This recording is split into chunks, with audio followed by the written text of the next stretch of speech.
Welcome to another AP Human Geography topic walkthrough, brought to you by Mr. Michael, Social Studies teacher.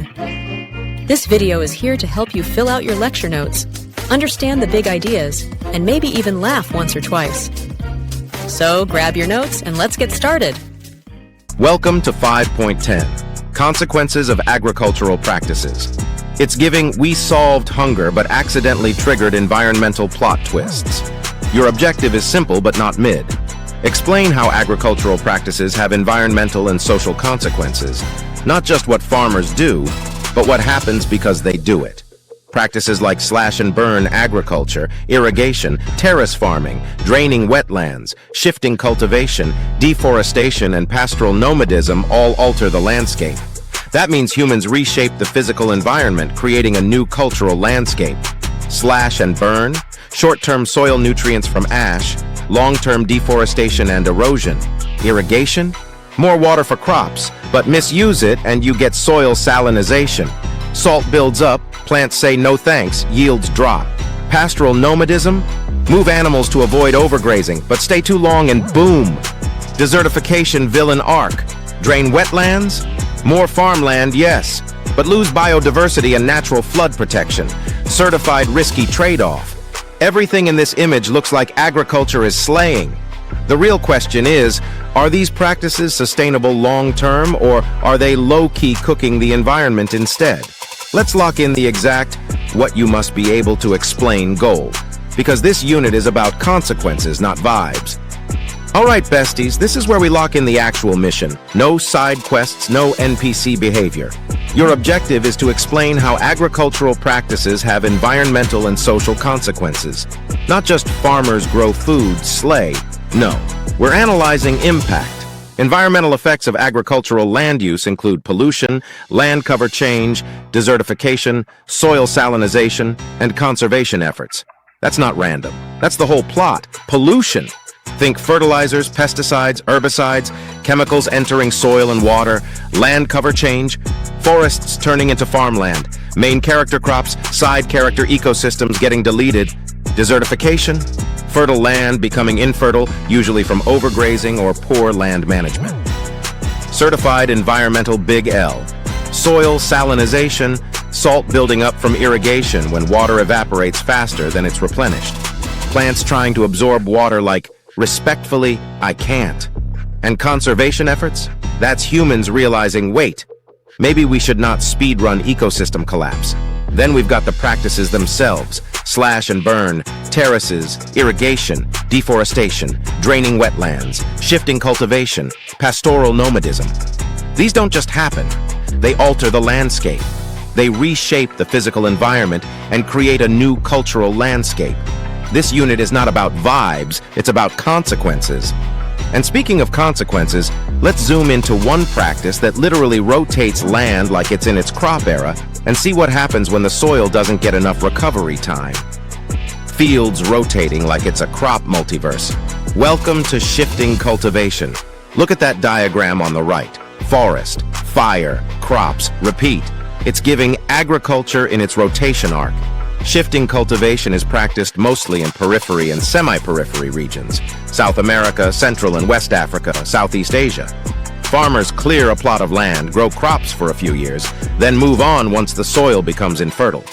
See that little red box in the diagram? That's the next plot getting selected. One area gets cropped for 1-3 years, then left fallow, meaning uncultivated, so it can recover. In theory, valid. The fallow period lets nutrients rebuild and vegetation regrow. Nature said, I'll reset. But here's where it gets unhinged. If population pressure increases and farmers don't leave the land fallow long enough, the soil doesn't recover. That's soil degradation. Nutrients drop. Yields fall. The land gets cooked. Big L for sustainability. Shifting cultivation can work when the cycle is slow and balanced. But when the recovery time shrinks, it turns from a sustainable system into a long-term environmental problem. And if you thought cutting and burning was just part of the rotation, wait until we zoom into the version that makes deforestation and soil erosion speedrun their villain arc. Smoke in the air, trees barely standing, the forest looking like it just lost a boss battle. This image on the right? That's slash and burn agriculture in real life, not the cute diagram version. Forest is cut down, then burned to clear land for farming. It's a type of shifting cultivation, but this version permanently alters the landscape. No reset button. The ash from burning actually provides nutrients to the soil at first. Short-term, crops grow. Farmers get a W. But long-term, deforestation enters the chat. Once trees are gone, roots no longer hold soil in place. Soil erosion goes wild. Rain washes nutrients away. Wind carries topsoil off like it's on a side quest. And here's the part that hits harder than expected. About half of the world's topsoil has been lost in the past 150 years. That's not mid, that's catastrophic. Look at that smoke in the image. That's also carbon being released into the atmosphere. More greenhouse gases, more climate change pressure. The environment is getting cooked while we're trying to cook crops. Slash and burn can work in small populations with long, fallow periods, but when pressure increases and recovery time shrinks, the land doesn't bounce back. It degrades. And if clearing forests with fire feels extreme, wait until we start moving mountains just to grow rice. Mountains said non-arable and farmers said bet. Check out that image on the right. Those steps carved into the hills? That's terrace farming, and it's giving agricultural parkour. Instead of letting water rush down and cause soil erosion like it's on a chaotic side quest, farmers build staircases into mountains so they can grow water-intensive crops like rice. Yes, we are literally reshaping mountains. Main character engineering energy. Terrace farming is typically practiced by subsistence farmers in mountainous areas. The steps slow down rainfall. Water flows gently from level to level instead of dragging soil and plants downhill. Soil erosion? Reduced. Land that used to be non-arable? Suddenly usable. That's a certified W for adaptation. But don't get it twisted. This takes serious labor and maintenance. You stop maintaining those terraces and gravity will humble you real quick. Nature stays undefeated. Now shift your eyes to the next slide, because if carving mountains feels elite, wait until we start moving water across entire regions like we unlocked hydraulic god mode. Water said, I live over there, and farmers said, no worries, we'll bring you here. That giant metal arm spraying water across the crops, that's irrigation in action. And the aerial image with all those green circles, that's center pivot irrigation. Fields shaped like crop polka dots because water rotates around a central point. It's giving agricultural Wi-Fi signal. Irrigation is used to supplement rainfall by bringing water from natural sources to farm fields. That means canals, ditches, pipelines, reservoirs, even underground aquifers. Humans literally redirect water like we unlocked hydraulic god mode. Short term, massive W. More reliable crops. Farming in dry regions, higher yields, main character productivity. But here's the plot twist. When we pull too much water from rivers, reservoirs, and aquifers, we deplete water resources. Aquifers recharge slowly.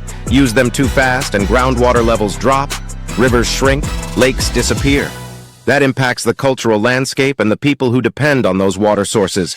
And irrigation can also lead to soil salinization. When water evaporates faster than it's replenished, salt builds up in the soil. Plants try to absorb water, and the salt basically says, respectfully no. Yields drop, the land gets stressed, so irrigation can absolutely slay in boosting production, but mismanage it, and suddenly we're drying out entire regions. And when water disappears in dry climates, it doesn't just hurt crops. It pushes land closer to something far more permanent and way more brutal. Grass said, I can't breathe, and the goats said, bet. Pastoral nomadism is practiced in semi-arid and arid climates, usually as subsistence farming. Herders move animals seasonally to graze. It's giving mobility era. Sigma herder grind set. Follow the water, follow the grass. Keep it moving so the land can recover. In theory, valid system. When herds rotate properly, vegetation has time to regrow. Balance, harmony, nature and humans low-key vibing. But look at that map on the right. All those red and orange zones? That's high risk of human-induced desertification. That's land saying, I'm done. Desertification is when formerly fertile land becomes infertile, and it usually happens because of droughts and overgrazing. If too many animals graze in one place for too long, they remove vegetation faster than it can grow back. No plants means no roots holding soil. Wind and rain pull the soil away. Soil erosion enters the chat. The ground gets dry, cracked, cooked. And once land becomes desertified, recovery is slow, painfully slow. That's not a quick reset. That's a long-term environmental L.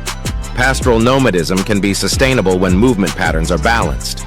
But when population pressure increases or droughts hit harder, the system shifts from survival strategy to environmental stress test. And if overgrazing can turn grasslands into deserts, imagine what happens when we start draining entire wetlands just to gain more farmland. Look at that image on the right. Calm water. Trees standing in it like they pay rent there. That's a wetland. Land covered by water. Swamps, marshes, bogs. It's giving ecosystem VIP lounge. And humans looked at that and said, "Bro, that could be farmland." Draining wetlands means removing the water so the land can be converted into arable farmland. In places like the Netherlands, about 17% of the country's total land area was reclaimed for farming and habitation. That's not a small side quest. That's a full map expansion pack. Short term, big W. More land, more food, more space for people. But wetlands are low-key environmental bodyguards. They filter water. They absorb excess rain. They reduce flooding. They protect biodiversity. Fish, waterfowl, mammals, whole ecosystems live there. Drain them, habitat deleted, biodiversity drops. And storms hit harder because there's no natural sponge to absorb water. Flood damage goes up. That's not just mid, that's long-term consequences loading. Wetlands may look calm in this picture, but once they're gone, the environmental plot twist hits different. And if draining water reshapes land this much, wait until we see what happens when forests start disappearing at a global scale. Windmills spinning like it's medieval main character energy? Bro, the Netherlands really said, water, we'll handle it. Look at that first image. That's reclaimed land. Land that used to be underwater. The Netherlands built dikes, which are barriers used to regulate or hold back water. Then they created polders, which are pieces of land reclaimed from water. That's not just farming, that's humans literally rewriting the map. Once the dikes were built, canals and pumps were used to drain the land and keep it dry. Starting in the 1200s, windmills pumped excess water off the fertile soil. That windmill in the picture? Not just aesthetic, that's early hydraulic engineering, cultural landscape unlocked. And here's some detail that slaps. About 17% of the Netherlands' total land area was reclaimed for farming and habitation. 17%. That's not a side quest. That's a full geographic glow-up. Today, most of those windmills have been replaced by electricity and diesel-driven pumps. Same goal, new tech, still modifying the physical environment to meet human needs.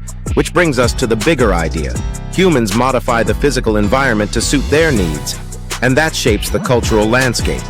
Dikes, polders, canals, pumps, farms where there used to be water, cities built below sea level.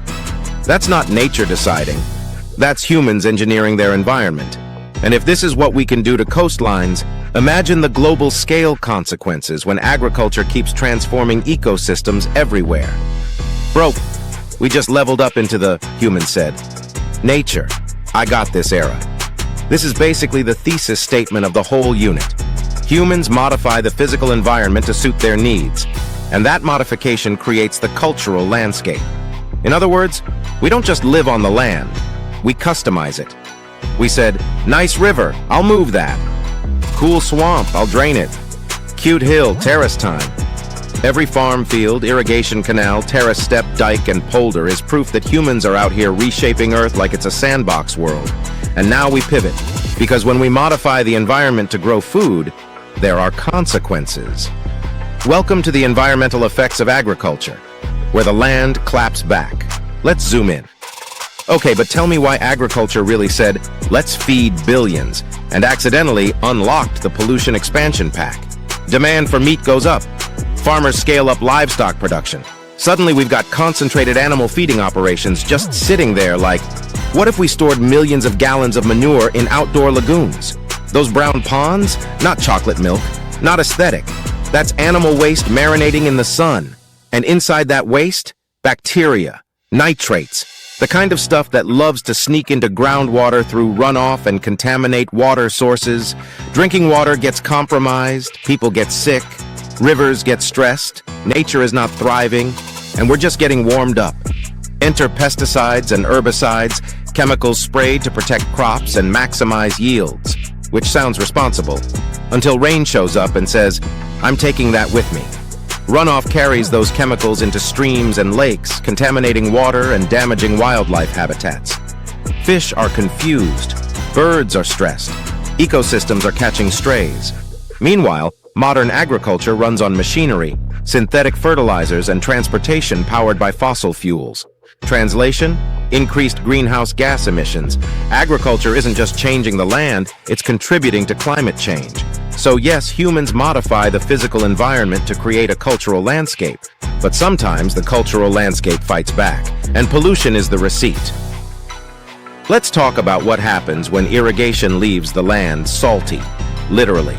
Because soil salinization is where agriculture accidentally seasons the earth. I need everyone to emotionally prepare for this because irrigation really woke up one day and chose chaos.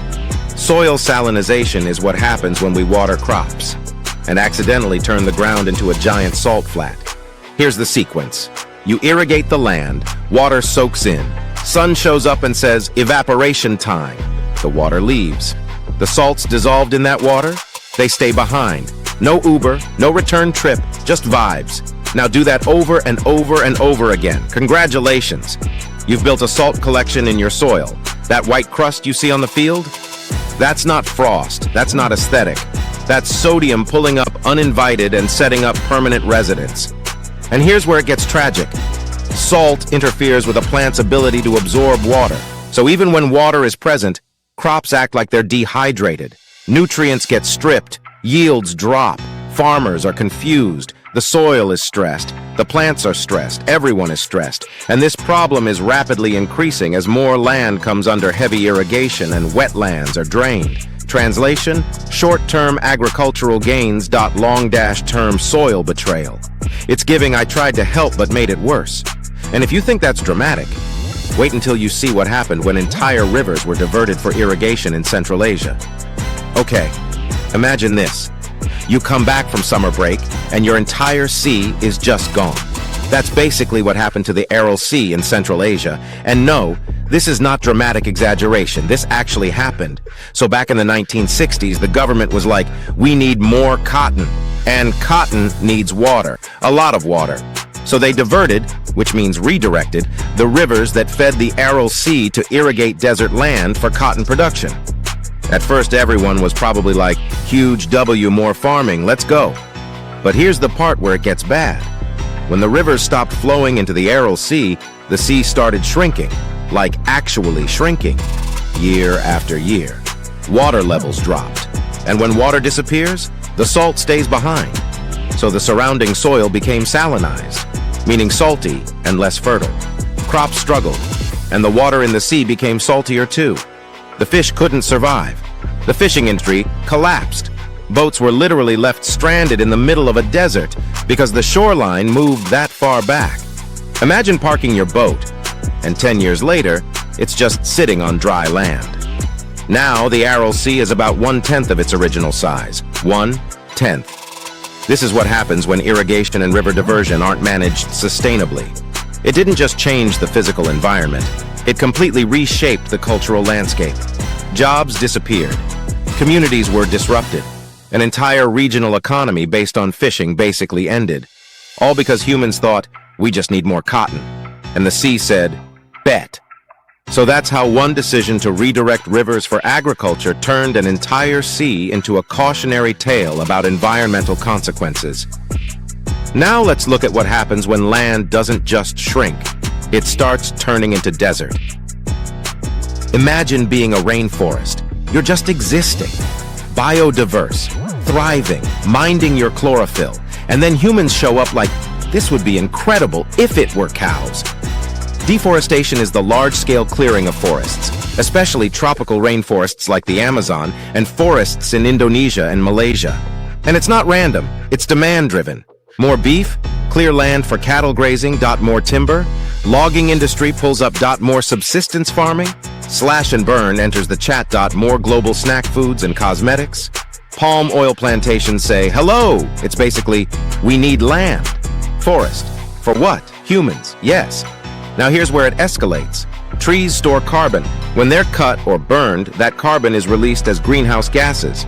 So deforestation doesn't just remove trees, it actively contributes to climate change. It's like deleting a carbon filter and lighting it on fire at the same time. Then comes soil erosion. Tree roots normally hold soil in place. Remove the trees and rain shows up like free dirt, nutrients wash away. The land degrades. Farming actually becomes harder long-term. Irony level, extreme.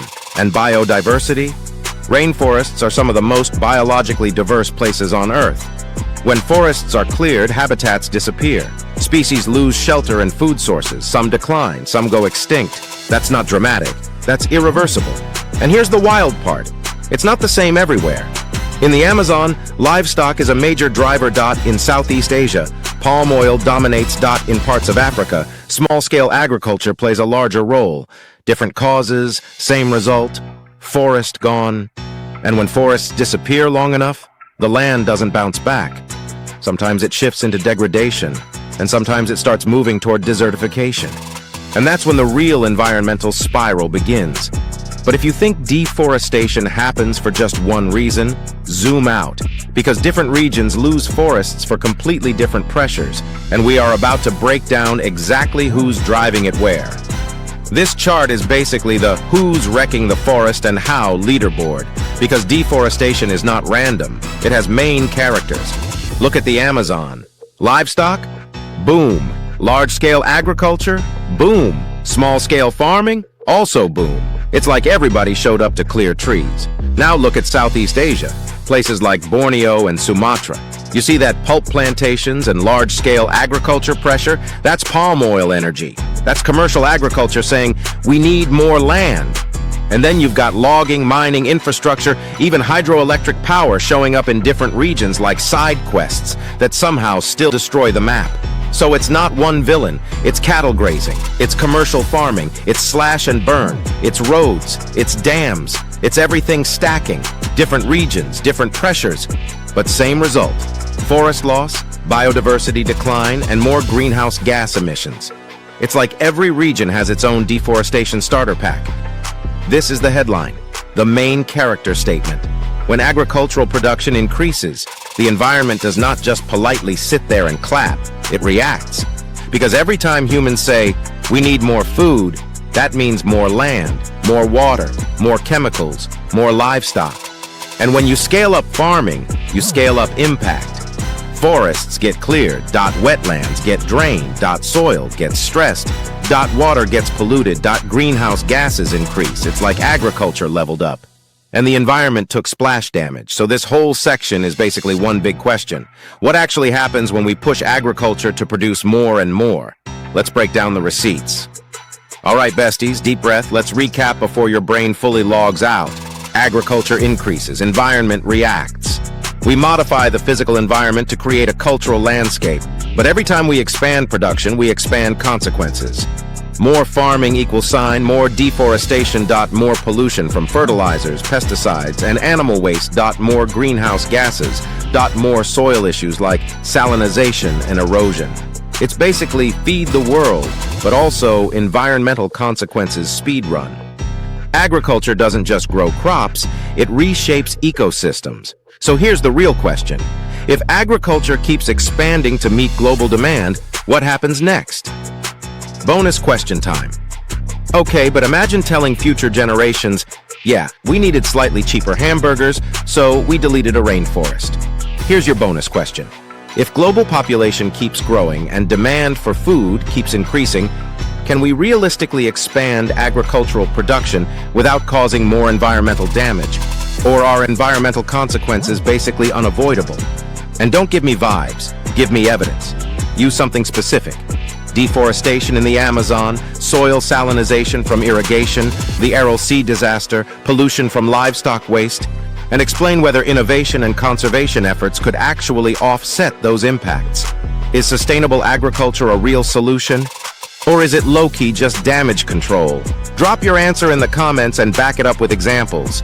And don't forget to add your name for that bonus point. Let's see who's got main character analysis energy.